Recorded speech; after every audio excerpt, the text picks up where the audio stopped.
오늘 본문을 보면 이렇게 성경이 선언합니다. 여호와께서 집을 세우지 아니하시면 세우는 자의 수고가 헛되다.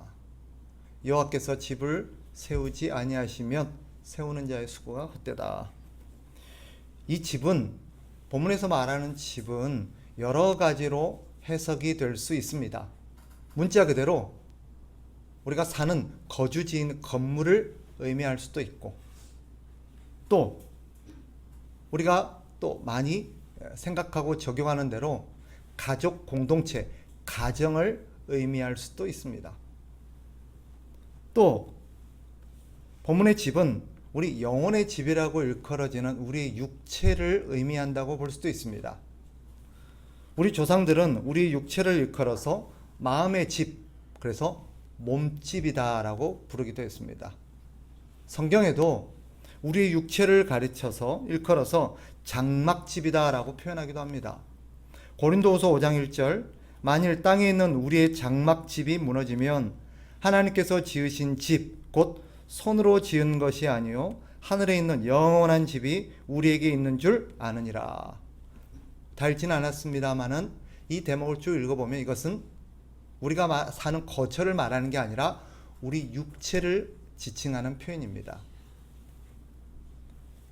뿐만 아니라 본문의 집은 우리의 인생을 의미한다라고 보아도 무방합니다. 그러니까 오늘 본문의 집은 한 가지 의미로만 사용되기보다는 다양한 의미를 가지고 있습니다. 우리가 거처로 사용하는 어떤 건물, 또 혹은 가정, 우리의 육체, 우리의 인생 다 적용이 가능합니다. 그 집이 무엇을 의미하든 성경은 이것이 가르치는 동일한 진리 한 가지가 있다라고 말합니다. 그것이 우리가 살고 있는 건물이든 우리의 가정이든 우리의 육체든 우리의 인생이든 똑같은, 예외 없이 똑같이 적용되는 원리 한 가지가 있는데 그게 뭐냐? 바로 여호와께서 집을 세우지 아니하시면 세우는 자의 수고가 헛되다 라고 말한다는 점입니다. 하나님께서 세우지 아니하시면 세워지지 않는다 라는 뜻이죠. 또 어떻게 세워졌다 할지라도 여호와께서 지켜주지 아니하시면 이것은 무너질 수밖에 없다 라는 의미도 갖고 있습니다. 오해하지 마십시오. 사람의 수고가 쓸모없고 필요 없다라는 뜻이 아닙니다. 우리는 모든 것을 수고를 통해서 얻도록 하나님께서 우리에게 명령하셨습니다. 우리는 수고를 통해서 얻어야 되는 존재입니다. 수고 없이 얻을 수 있는 것은 아무것도 없습니다. 우리는 일평생 땀 흘려 수고하며 살아가도록 하나님께서 명령하셨습니다. 그것이 죄를 지은 인류의 형벌입니다. 그래서 우리는 평생 살아가는 동안 수고의 땀을 흘려서 우리가 먹을 것과 입을 것과 우리의 필요한 것들을 얻어야 합니다. 이것이 하나님이 정한 법칙입니다. 그래서 성경을 보면 일하기 싫은 자는 먹지도 말라라고 말합니다. 심지어 그런 자는 공동체에서 쫓아내라라고 말합니다. 그런데 오늘 성경을 보면 우리가 수고로 살아가야 되는 존재이지만, 열심히 땀 흘리고 열심히 일을 해서 살아가야 되는 존재이지만, 그것만으로는 결코 우리가 원하는 집을 세울 수 없다라고 말합니다. 여호와께서 함께해 주셔야 세울 수 있다. 여호와께서 그 집을 세워주지 아니하시면 아무리 수고해도 우리의 노력만으로는 불가능하다라고 성경이 가르칩니다. 왜 그럴까요? 두 가지 이유 때문입니다. 첫째는 우리가 집을 짓기에는 우리는 너무 약하기 때문입니다. 여러분, 저를 보세요. 집이 왜 필요합니까? 건물로 한번 생각해 봅시다. 건물이든 무엇이든 간에 집은 우리가 살아가는 데 꼭 필요한 겁니다. 예를 들어서 건물을 한번 생각해 봅시다. 사람들이 건물을 짓고 집을 마련하려는 이유가 무엇입니까? 이유는 분명합니다. 우리를 보호하기 위해서입니다. 예로부터 우리 조상적부터 사람들 인류는 집을 짓고 살아왔습니다. 그 집을 통해서 위험한 적으로부터 우리와 가정을 보호했고 또 여러 가지 질병이나 재난이나 심지어는 추위와 더위로부터 우리를 지키고 보호하기 위해서 집을 필요로 했습니다. 그런데 사실 우리는 약합니다. 우리가 지으려는 집이 사실은 우리의 적으로부터, 우리를 해치려는 위협으로부터 우리를 보호하기에는 너무 약하다는 것입니다. 우스운 얘기 같지만 또 우리에게는 너무 유치한 얘기 같지만 사실 너무나도 명확한 진리를 일깨워주는 동화들이 참 많습니다. 여러분이 아시는 것처럼 아기돼지 삼형제라는 동화가 있습니다. 거기 보면 아기돼지 삼형제를 노리는 적이 있지요. 누굽니까? 늑대입니다. 그래서 이 늑대로부터 이 아기 돼지들이 자기들을 보호하기 위해서 뭘 짓습니까? 집을 짓습니다. 그런데 그 집을 튼튼하게 지은 한 돼지 외에는 그 집이 너무나도 허약해서 적인 늑대로부터 자신들을 보호해 줄 수가 없었습니다. 이 동화 같은 이야기가 사실은 인생의 중요한 진리를 일깨웁니다. 우리는 우리 딴에는 집을 야무지게 짓고 돈을 많이 투자하고 그 집을 아주 철저하게 지어서 우리를 철저하게 보호할 수 있을 집이라고 판단해서 지었을지 모르지만 결과적으로 그런 우리가 지은 집이라는 것이 우리 자신을 그렇게 보호해 주지 못한다는 것입니다. 더구나 성경이 가르치는 또 하나 중요한 이유 한 가지가 있습니다. 집을 어떻게 지었다 할지라도 우리는 그 집을 지켜낼 능력이 없다라는 것입니다. 그래서 성경이 말하죠. 1절 후반부에 보면 여호와께서 성을 지키지 아니하시면 파수꾼에 깨어 있음이 헛되도다 라고 말합니다. 핵심은 우리의 깨어 있는 수고가 아닙니다. 여러분, 우리가 잠을 자지 않고 눈을 아주 부릅뜨고 밤새 집을 지킨다 칩시다. 그래서 적이 오는 것을 여러분들이 살피고 감지해냈다고 칩시다. 그러나 그 적으로부터 우리 집을 지켜낼 능력이 없다면 지키는 게 무슨 의미가 있습니까? 아무리 적이 쳐들어오는 것을 우리가 살피고 감시해냈다 할지라도 그 적으로부터 우리 자신을 지켜낼, 우리 집을 지켜낼 능력이 없으면 소용없는 것입니다. 오늘 본문이 말하는 게 그거예요. 지킬 능력이 없으면 지키는 것이 헛수고라는 거예요. 성을 지킬 수 있는 힘이 있어야 합니다. 그런데 성경이 뭐라 그래요? 우리 힘만으로는 우리의 적을 우리가 지켜낼 수, 즉 우리 적으로부터 우리 자신을 보호할 수 없다라고 말하는 것입니다. 우리의 적이 누구입니까? 원수 마귀입니다. 또 죄입니다. 또 그것들이 만들어낸 죽음이라는 것입니다. 여러분, 아무리 여러분이 노력을 하고 아무리 여러분이 철저하게 여러분의 인생을 위한, 여러분의 육체를 위한, 여러분의 가정을 위한 집을 튼튼하게 짓는다 할지라도 원수 마귀로부터 여러분을 보호할 수 있을까요? 죄로부터 여러분과 여러분의 가정을 지켜낼 수 있을까요? 죽음으로부터 여러분의 인생을 보호해낼 수 있겠습니까? 불가능합니다. 이런 적으로부터 자신의 영혼과 인생을 지켜낼 수 있는 사람은 아무도 없습니다. 그런 집은 없습니다. 우리는 그런 집을 지을 능력이 없습니다. 그래서 성경이 뭐라 합니까? 여호와께서 지켜주지 아니하시면 파수꾼에 깨어있음이 헛되다라고 말합니다. 너희가 아무리 집을 짓는다고 오늘 본문에 말하는 것처럼 2절 보세요. 너희가 일찍이 일어나고 늦게 누우며 수고의 떡을 먹을지라도 그게 다 어떻다는 거예요? 헛되다라는 거예요. 여러분, 우리 가운데 열심히 안 사는 사람이 있습니까? 제가 보기에 우리 중에서 둘째가라면 서로 할 만큼 다들 열심히 삽니다. 발바닥에 땀이 나도록 열심히 살아요. 오늘 본문에 말하는 것처럼 일찍 일어나서 늦게 누우며 수고의 떡을 먹습니다. 그래서 왜 그렇게 삽니까? 우리 집을 짓기 위해서입니다. 내 인생을 튼튼하고 안전하고 건강하게 내 가족을 안전하고 행복하게 내 육체를 건강하고 즐겁게 지켜내기 위해서 그렇게 아침부터 저녁까지 수고의 땀을 흘리면서 수고의 떡을 먹습니다. 그런데 성경이 우리에게 힘 빠지는 얘기를 합니다. 아무리 그렇게 열심히 살아도 하나님께서 여호와께서 지켜주지 아니하시면 우리의 수고의 떡이 헛되다라고 말합니다. 우리 주변에는 이런 증거들로 이런 사실들로 넘쳐납니다. 보세요. 우리 주변을 보세요.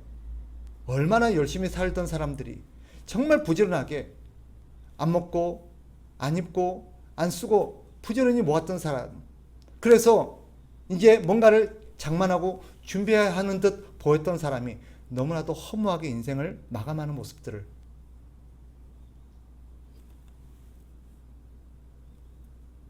그렇게 자랑하던 것이, 그렇게 그 사람이 자랑스러워하던 것이, 그 사람이 그렇게 의지하던 것이 결국은 그 사람을 지켜주지 못했다는 것을 우리는 보지 않습니까? 최고의 권력 자리에 올라도, 최고의 권한을 갖고 있어도 그 자리가 자기를 지켜주지 못함을 우리는 보고 있습니다. 세상에서 가장 많은 것들을 소유하고 자신의 삶을 온갖 좋은 것으로 다 둘러싸도 그런 것들이 그 사람의 영혼과 삶을 지켜주지 못할 뿐만 아니라 가정도 지켜주지 못합니다. 물어봅시다.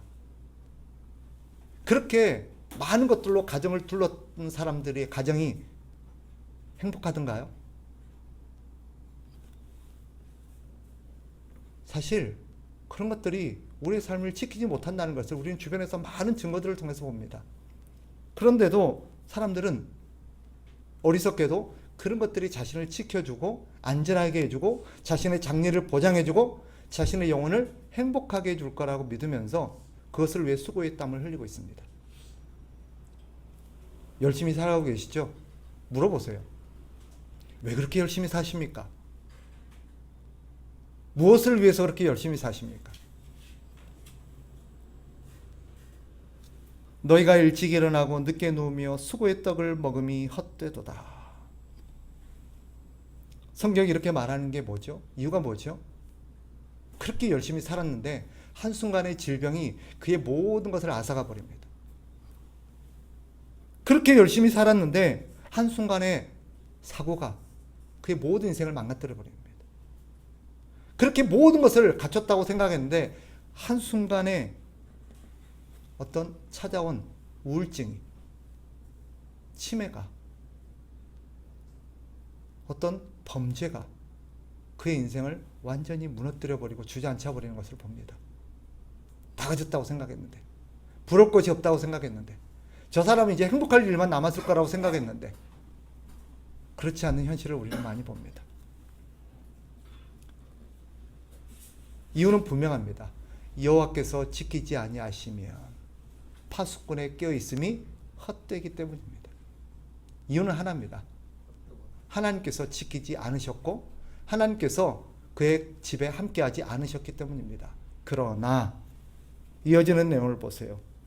하나님께서 함께 하시는 인생, 하나님께서 함께 하시는 가정은 어떻습니까? 2절 같이 한번 읽어봅니다. 그러므로 다 중간에 그러므로부터 시작. 그러므로 여호와께서 그의 사랑하시는 자에게는 잠을 주시는도다. 아멘. 문자 그대로 잠을 푹 자게 한다는 뜻이 아닙니다. 물론 하나님께서 지키시니까 마음이 편안해서 잠도 푹 잘 수 있겠죠. 그러나 오늘 본문에서 말하는 잠을 푹 자게 한다는 것은 그런 뜻이 아닙니다. 어떤 분은 예배 시간에 열심히 졸다가 왜 이렇게 자냐 그랬더니 하나님 나를 참 사랑하시나 봐. 이렇게 잠을 주시네. 그렇게 적용하시면 안 돼요. 여기서 하나님께서 잠을 주신다라는 것은 무슨 말이냐? 만족을 누리게 하신다는 뜻입니다. 하나님께서 그의 인생으로 만족을 누리게 하신다. 또 하나님께서 그의 인생에 감사를 누리게 하신다라는 뜻입니다. 또 하나님께서 그의 삶에 기쁨과 행복을 누리게 하신다는 뜻입니다.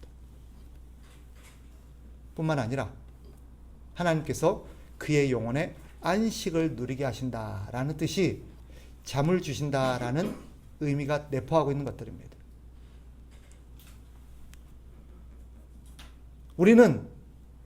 우리가 세운 건물이, 우리가 확보한 보물들이, 우리가 이루은 업적들이, 우리가 준비한 계획들이 우리를 행복하게 하고 안전하게 하고 평안하게 하고 즐겁게 해줄 거라고 생각했는데 그런 것들이 한순간에 무너지는 것을 봅니다. 그런데 정말 생각하지 못했던, 정말 예상하지 못했던 그런 것들이 없는데도, 그런 것들이 갖춰지지 않았는데도, 심지어 그런 것들을 잃어버렸는데도 내 삶에 만족과 기쁨과 감사와 안식과 평안이 임할 수 있다는 것을 깨닫게 됩니다. 언제? 하나님께서 함께 하시는 순간, 하나님께서 내 인생을 붙들고 있는 순간, 하나님께서 내 손을 꽉 잡고 나와 동행하시는 순간, 사실 가진 게 아무것도 없는데, 준비된 게 아무것도 없는데, 확보된 게 없는데도 내 마음이 그렇게 평안할 수 없고, 그렇게 내가 마음의 안식이 누려지고 잠도 잘 오고, 심지어 나는 좋은 약, 좋은 영양제, 좋은 음식 못 먹었는데도 그렇게 육신이 강건할 수 있다는 것을 깨닫게 됩니다. 어떻게 이게 가능합니까? 성경은 분명히 말합니다. 하나님께서 지키시기 때문이다 라고 말합니다. 믿으시기 바랍니다. 하나님은 강하십니다. 하나님은 우리를 지키고 보호하고 우리를 완전하게 하실 만큼 충분한 능력이 있으십니다. 신명기 32장 39절, 이제는 나 곧 내가 그인 줄 알라. 나 외에는 신이 없도다. 나는 죽이기도 하며 살리기도 하며 상하게도 하며 낫게도 하나니 내 손에서 능히 빼앗을 자가 없도다. 또 로마서에 보면 로마서 8장 38절 39절, 내가 확신하노니 사망이나 생명이나 천사들이나 권세자들이나 현재일이나 장래일이나 능력이나 높음이나 기쁨이나 다른 어떤 피조물이라도 우리를 우리 주 그리스도 예수 안에 있는 하나님의 사랑에서 끊을 수 없으리라. 아멘. 우리 하나님이 우리를 지키시면 우리를 해칠 자가 없는 줄 믿으시기 바랍니다. 하나님께서 우리를 지키시면 우리의 영혼을 해치고 우리에서 무언가를 빼앗아갈 수 있는 자가 없는 줄 믿으시기 바라요. 하나님께서 지키시면 우리를 해할 자가 없습니다. 하나님께서 함께 주실 때 우리는 비로소 안전합니다. 그 집은 비로소 세워지고 그 집이 집으로서 역할들을 온전하게 감당할 수 있는 것이며 그 집안에서 우리는 행복할 수 있는 것입니다. 그런데 사람들이 이것을 간과합니다. 자꾸 하나님 아닌 다른 곳에서, 하나님 밖에서 이런 것들을 찾으려고 하니 성경은 그 인생이 헛되다라고 말하는 것입니다. 또한 3절과 5절 보면 하나님은 우리가 인생의 열매를 누리도록 우리에게 복을 주신다는 것을 가르칩니다. 자, 3절부터 5절까지 우리 한 목소리로 같이 한번 읽어봅시다. 보라, 시작. 보라, 자식들은 여호와의 기업이요 태의 열매는 그의 상급이로다. 젊은 자의 자식은 장사의 수중의 화살 같으니 이것이 그의 화살통에 가득한 자는 복되도다. 그들이 성문에서 그들의 원수와 담판할 때에 수치를 당하지 아니하리로다. 아멘. 즉 여러분, 우리가 이 문장을 보라, 자식들은 여호와의 기업이요 태의 열매는 그의 상급이로다, 이것을 우리가 낳은 육신의 자식으로 생각을 하곤 합니다. 그러나 엄밀히 말하면 이것은 우리가 낳은 육신의 자식을 말하는 게 아닙니다. 그렇다면 여러분, 자식이 없는 사람은 하나님의 복을 누리지 못한 사람입니까? 바울이나 여러 사도들이나 예수님은 복을 누리지 못했습니까? 주를 위해서 하나님 앞에 독신의 삶을 살았던 사람은 여기에서 예외입니까? 그런 의미가 아닙니다. 여기서 말하는 태의 열매요, 자식은 우리가 낳은 자식을 말하는 게 아니라 하나님께서 낳은 자식, 하나님께서 주신 열매, 하나님께서 주신 복을 의미합니다. 물론 우리의 자식들도 인생의 열매일 수 있습니다. 하나님의 선물일 수 있습니다. 그러나 여기서 말하는 것은 우리 인생의 하나님이 주신 상급들을 자식으로 표현하는 것입니다. 우리가 하나님을 의지하고 하나님의 말씀에 순종하면서 살 때 하나님은 우리에게 그 삶 속에서 여러 가지 열매들을 누리게 하십니다. 그게 바로 하나님이 주신 자식들입니다.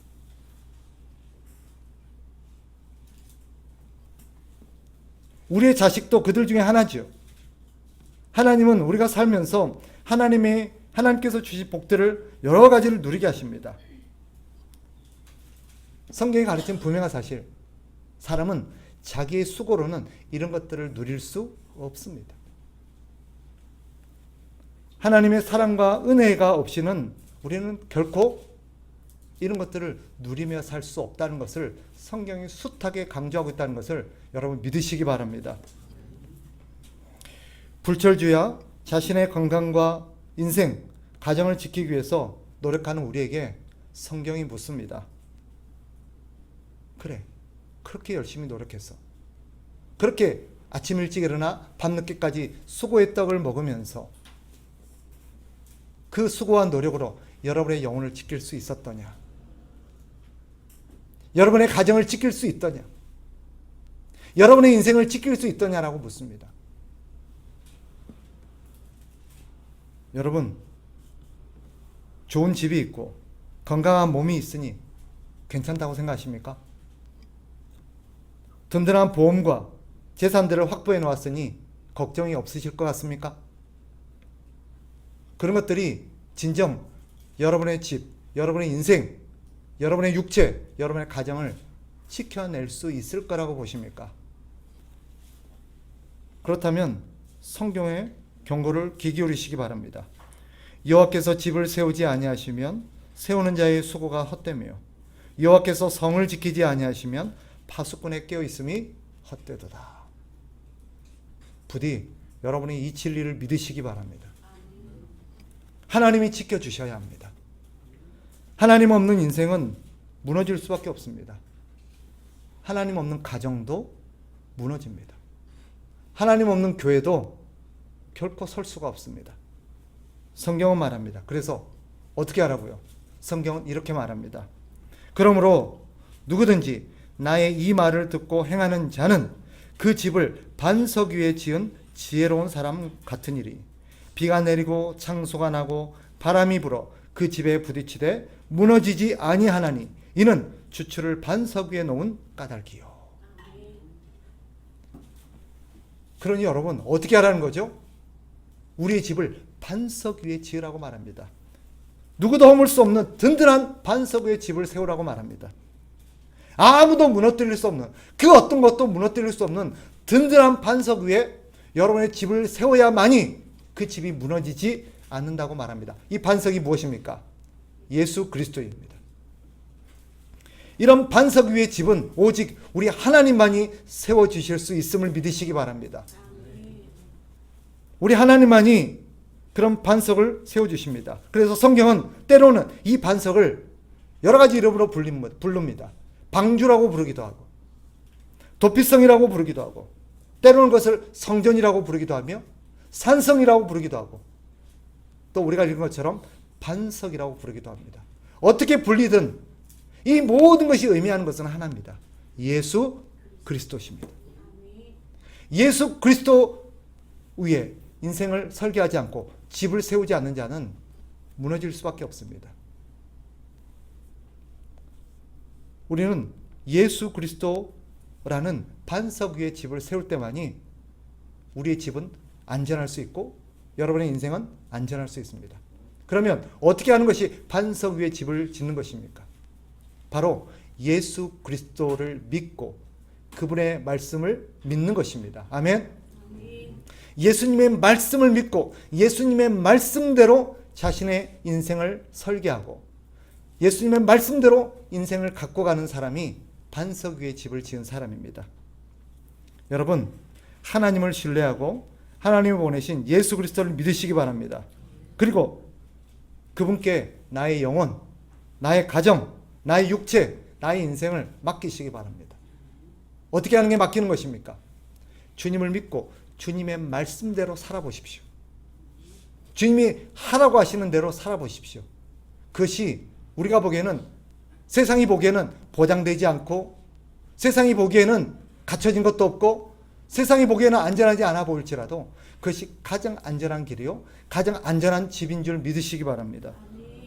물론 여러분 오해 마세요. 반석 위에 지은 집이라고 환난이나 풍파나 이런 것들이 없다는 뜻이 아닙니다. 아까 우리가 읽었던 것처럼 마태복음 7장에도 반석 위에 집을 지었지만 거기에 비가 내리고 창수가 나고 바람이 불기도 합니다. 그런데 무너집니까? 무너지지 않는다는 것입니다.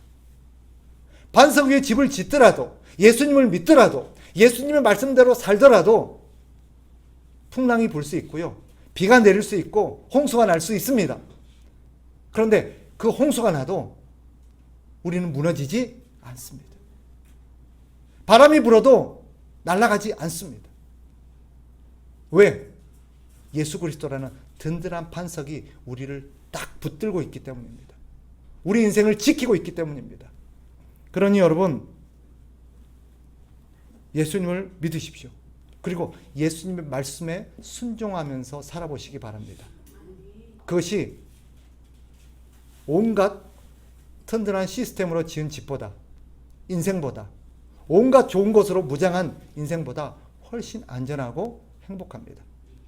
그러니 아침부터 밤늦게까지 여러분의 인생을 여러분이 지키고 여러분이 세우기 위해서 수고하는 것, 그것을 내려놓으시고 우리 주님을 믿으시기 바랍니다.